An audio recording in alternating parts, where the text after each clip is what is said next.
Welcome to Weight Loss and Wellness for Real, the podcast where people like you get the practical solutions and support you need to permanently lose the physical and mental weight so you can feel better and live the life you want in the body and mind you want. If you're looking to overcome your stress eating, overeating, binging behaviors, and move to a place of freedom with food and your body, you're in the right place. Just a reminder that this podcast represents my own opinions. The content here should not be taken as medical advice. The content here is for educational and informational purposes only. Please consult your doctor or healthcare professional for any individual medical questions you may have. Hello, everyone. I hope you are all doing well as you're listening to this. We are moving into the spring months here soon, thank goodness. Well, at least if you are listening to this when I'm recording it. And if you're having thoughts of wanting to drop some pounds before spring, summer is in full swing this year, now is the time to get started. So head over to my website, heatherheynen.com. Heynen is spelled Heynen, to get the details on how I work with clients online to lose weight for good, help them heal their relationship with food and with their bodies, and how I partner with them to help them create the life they really want to be living in the body they want to be living in. There's all kinds of details. My prices are out in the open. There's even a section on client testimonials, so you can read through all that. All right, I am hoping that from this episode, you learn why you often continue to get stuck in patterns of behavior and thoughts that you don't really want to be doing, right? So for example, you want to drop weight, but you continue to overeat, even though you don't really want to, and it can be so incredibly frustrating. And I'm going to give you some language to begin to understand why this happens, and then how to begin to change it. I hope you are finding something useful from these episodes and this podcast. And if so, please share it with someone else in your life you feel it could benefit. This podcast is also now monetized. So if you really feel you are getting a lot from it and want to help keep it going, please go to the episode show notes. You can just scroll down from wherever you're listening. You'll see a description of the episode, and then you will see it says support this podcast. And then there's a link you can click on. You can click on that link, and that's where you can support the podcast. Even the smallest donation, like 99 cents, helps to keep me producing the podcast.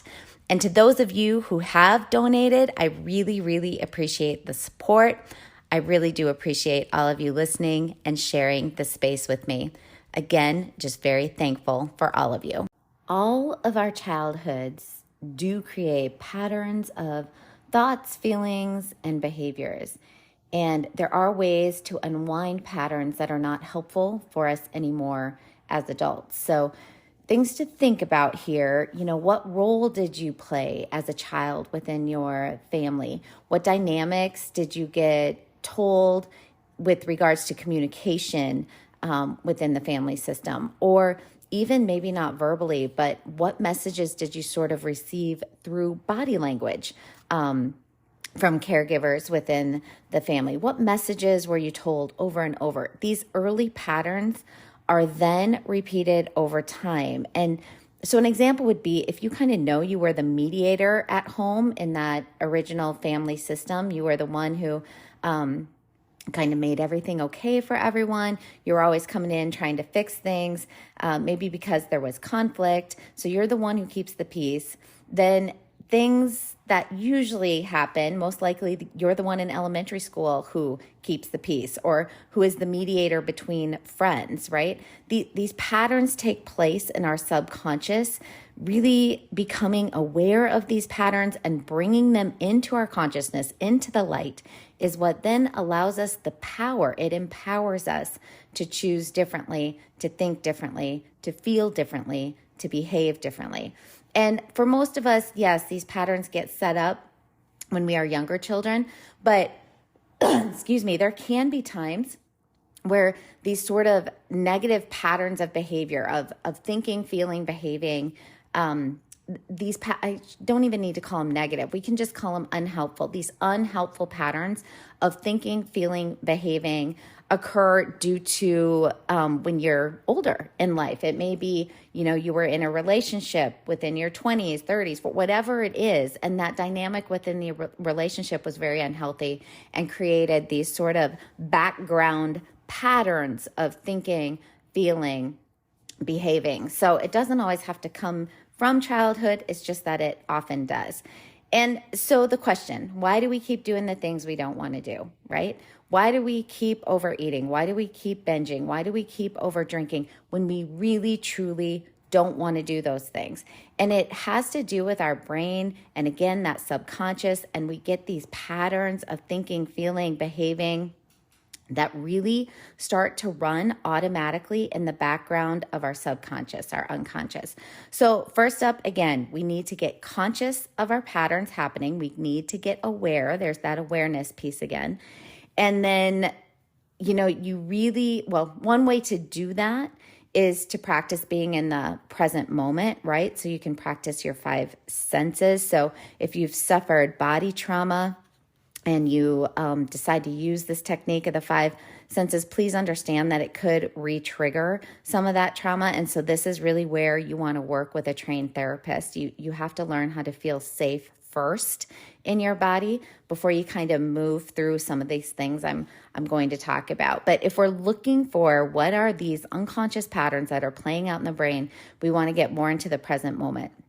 And the 5 senses technique is where you go through the 5 senses and you're just in the moment. So you're what am I seeing? And you just describe what you're seeing. No judgment here. You're just describing it. I see a blue wall. I see 2 black chairs. I see that the light is on. So you're just listing things. Then you go to your smell. What am I smelling? And you just list what you smell. You go through all your 5 senses. That one present moment practice, strategy, if you will, can really help ground you in the moment before you start to do some of the work. The more conscious we get, the more awareness we can have, the more understanding we can have. And then this is the power. This is what empowers us to give us choice, right? We now have the power of decision making. Are my patterns that I am now aware of helping me? And if they're not, as adults, we get to make new decisions on how to think, feel, and behave. So remember that the brain is always looking for safety and familiar. The brain wants to always stay familiar. Familiarity is safety to the brain. So if you've done something for a long period of time and you sort of have those ruts or grooves just worn into, those patterns of your neuromodular patterns in the brain, then when you try to step out of those ruts or grooves, you try to step out of that brain pattern, the brain sees that as unfamiliar. And that's the uncomfortable feeling you get as the brain tries hard to shut it down and then go back to the familiar. So your brain is always kind of, it's not like it's being mean or doing this on purpose. The brain is really just an organ, and it's really trying to keep you safe. And the familiar brain patterns take less energy. So the brain is always trying to conserve energy, right? It's trying to conserve energy for you to keep you alive, make sure you have enough. So it really thinks it's doing the right thing. It's just that when we know we need to try to change, the brain kind of works against us. It creates those really uncomfortable feelings and tries to make us stop the new behavior that is uncomfortable and not familiar. So this is how the brain patterns sort of set up in childhood and automatically run in the unconscious or the subconscious. And we need to bring them into the conscious, into the light in order to begin to change them. And Jung calls this knowing your shadow. And that shadow side of you is the part that thinks or does things you're not even aware of until you make an effort to shine the attention or the light on it. And the brain always wants things to be easy, and easy is familiar, and familiar is all those unconscious patterns that you've been running since childhood or since that experience in that relationship or whatever it is that has set this pattern of thinking, feeling, behavior up that is no longer helpful for you. And this is why changing when you really, really want to typically goes back to old familiar patterns. We try so hard to change our relationship with food or not eat as much or not drink as much. And then, it kind of goes on for a little bit. And then all of a sudden, boom, we're right back to overeating again. And again, these patterns don't just have to be about food. They can be relationship patterns, right? Always choosing the same type of man or woman who always ends up rejecting you.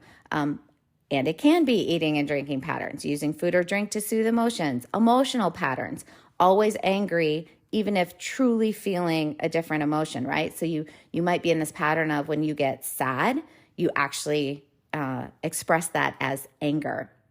And even daily emotional patterns, like you're kind of that Eeyore, right? You see the world as a scary place. Everything makes you anxious and depressed. When we try to make changes to some of these things, even though we're really motivated to do it, we often, most of us, end up in the same patterns. And this then creates shame and guilt. And we all know where shame and guilt get us. It's that shame cycle, right? So we want to access the conscious brain before our unconscious brain runs that automatic behavior pattern or thought pattern that is not serving us, that is not helping us. So for example, you come home every day from work exhausted, you quickly grab a drink and something tasty from the pantry. Before you know it, the drink is gone, and so is the whole sleeve of cookies or the whole bag of chips. You feel calm in the moment while it's happening. It's almost like you can disassociate and just, it feels like, I finally have this break.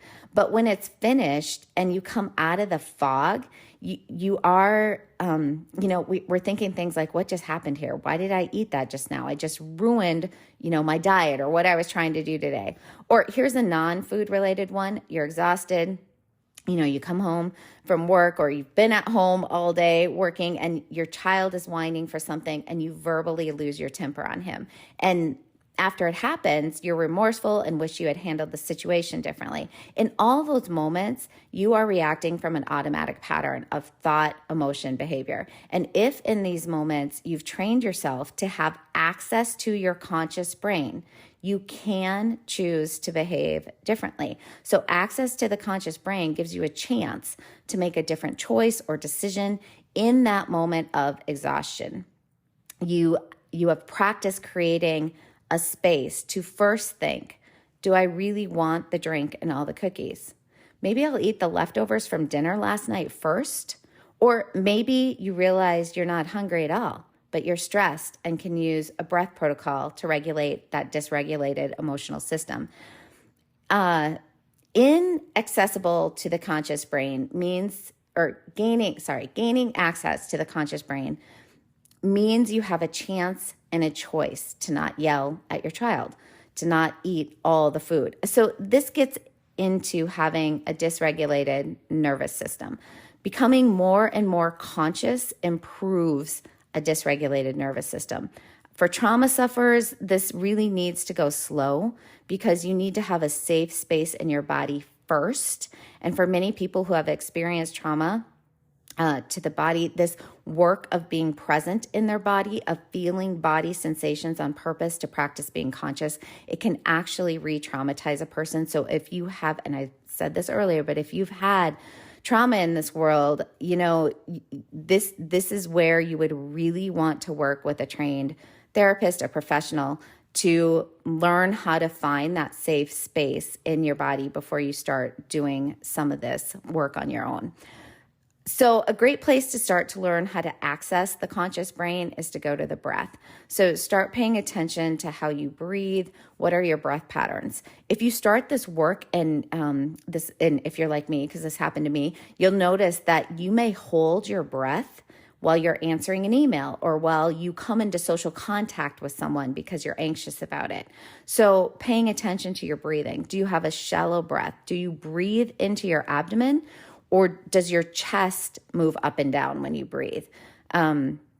Do you hold your breath? Do you have quick, short breath patterns when you're anxious or worried or stressed? When you hold your breath, or, do you breathe shallowly, that's a hard word, shallowly, which means you're not breathing very much at all over a period of time. So if you notice your chest only moves when you breathe, that means you're breathing in that shallow pattern. You really want to have that pattern of breathing into your abdomen, where your abdomen is moving up and down with every breath you take. If you're breathing in that shallow pattern over a long period of time, you actually really lock yourself into that fight or flight, that sympathetic nervous system response, which means you're going to create even more anxiety. So our breath can actually signal to the brain what it's supposed to do. So if we're shallow breathers, if we hold our breath a lot, really that flips on, or can flip on, the fight or flight, or flips us into that sympathetic nervous system and kind of locks us into that as a pattern. So that creates even more anxiety for us. So there are breathing protocols, I've talked about them a lot in this podcast, that can really help lessen stress instead of bringing on more anxiety. And getting conscious and aware of these and practicing these things really is key to lessening that anxious response. And remember that anxious response often will lead to depressive symptoms down the line as well. So belly breathing or diaphragmatic breathing can be learned. Lots of research and science has shown that just this simple practice of a new breathing pattern can shift those anxious feelings and responses. And remember, anxiety can come out as anger as well. So if you have issues with anger, this would be something to really pay attention to. So again, what we're talking about here is these protocols, these strategies to really help us in those moments when, the brain wants to stay in the familiar because we're tired, we're exhausted, we've had a bad day, and so the brain wants to stay familiar, and it's immediately triggering us to behaviors that are self-soothing, but that are not serving us, like overeating or overdrinking. So practicing these breathing protocols, not just when this is happening, but on a daily basis, on purpose, intentionally practicing these things, is what then helps us in those moments to regulate our emotional state, which means when we can regulate our emotional state, we are then able to respond differently and not react in those familiar brain patterns. So I often recommend to my clients that you start this practice daily right when you wake up in the morning, just staying in bed. And that's usually because, people will say, well, the best time for me to do this would be in the evening or after work. And if you can make yourself do it then, awesome, do it. I just find I can't. I'm just done by the end of the day. I don't want to do anything. So for me and a lot of my clients, I find that we can get this practice in, but it just has to happen right when we wake up. We're still in bed, and so it feels good to stay in bed, but we're awake. And so before we get out, one of the practices would be to take just 5 deep belly breaths, inhale through the nose into the belly for a count of 2 or 3, and then exhale through the nose as the belly sort of softens for double the count. So if you inhaled through the nose for a count of 2, you would exhale through the nose for a count of 4, right? You just always double that exhale and just always breathe through the nose. And this practice is sort of a foundational piece. If it becomes easier for you or you're more willing to put more attention into your breath throughout the day, that's really what we want, right? So starting out in the morning, as you do it over time daily, and it does need to be done daily, at least that's the research that we have. This really doesn't work if you take 60 minutes on the weekend to do this. It's really about just a few minutes every single day. But what happens then with this foundational piece is it really helps your brain kind of automatically put more attention on your breath. And what you'll find over time is throughout the day, you are going to pay more attention to your breath. You might use this breathing protocol more often throughout the day. You're just going to be a lot more conscious of your breath, and then the ability to use it to relax into whatever space you're in throughout the day. Okay, so the idea here is that, training the breath throughout the morning eventually helps what happens is it becomes habit, it becomes routine. It doesn't take as much energy to do this as it's going to take you when you're first starting. So just know it gets easier and easier. When we set an intention to change, you set an intention, I'm going to eat better, I'm going to eat less, I'm going to stop my binging behavior, I really want to lose this weight. So when we set an intention to change, we are already going to feel uncomfortable. The brain is going to feel very uncomfortable. I usually use the word resistance, right? The brain throws up a lot of resistance to this. So we're going to feel that. And it's important to just know you are going to feel that. So the change, again, as I always talk about, you want the change that you're about to do to be doable and small, because you're already going to feel that uncomfortableness, and you don't want that uncomfortableness, that resistance, to turn into overwhelm. If it goes into overwhelm, then it's over, right? We're not going to follow through on the behaviors we really want to follow through on. So again, when you're getting ready to set that intention to make changes, you want to really think about what is something doable, what is something small that can start me out to make this change. And I am offering you this idea that using breath and starting to use breath work as a protocol, really as a way to get into the moment, to get it into more awareness of your consciousness, as a way to start to understand what are my patterns that are not helping me, what's my story? Where did that come from? Because remember, again, that clarity is also really important. Clarity of our story. Why are we doing this? Why do we behave in this way? Why am I using food to soothe? All those things. And kind of winding back to the start of what I talked about, again, the breathing protocol is a way to start to move into more of that, especially if you're not going to work with a professional to kind of figure out, what is my story here? What happened? So again, small, doable behavioral changes, and maybe one of those small, doable things can be that breath protocol in the morning. And starting out with something small and doable like that can make some of the biggest changes, because you won't go into overwhelm. But what you will find is over time, making more changes to your behavior starts to become easier, right? Okay, so this is the beginning steps to training yourself to become more conscious, to begin to be able to look at patterns of behavior that you want to change, and then bring them fully into consciousness, into the light, so you can actually begin to feel empowered and make different decisions and changes. All right, that's it for this one. Little deeper episode here. Goodness, I'm going to have to, one of these days, do something that's maybe just a little bit more practical, right? It's coming. All right, thanks for listening. If you found anything valuable or know someone who you think might find something valuable in this, please pass the podcast along. That really is what helps me to continue putting these episodes out there. All right, do some breath work this week. We'll talk soon.